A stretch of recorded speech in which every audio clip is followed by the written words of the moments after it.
Welcome to the Slop Temple. We pray this video helps. You start by choosing your canvas and bringing the image in. Do that now.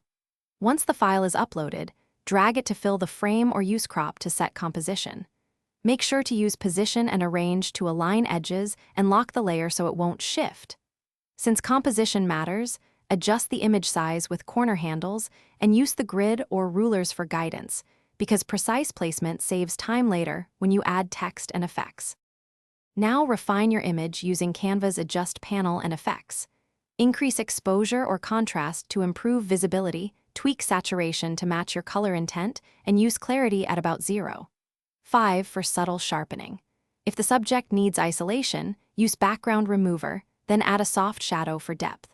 Once done, experiment with blend modes and masks to integrate overlays or textures. This controls mood and emphasis. Finish by adding typography, icons, and export settings to match your deliverable. Select readable fonts, align with guides, and group elements so they stay consistent.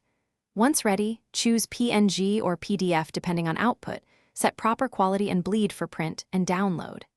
If something breaks, like missing images or slow rendering, try duplicating the file, re-uploading assets, or clearing your browser cache. These quick fixes resolve most Canva glitches and let you export clean, final artwork without starting over.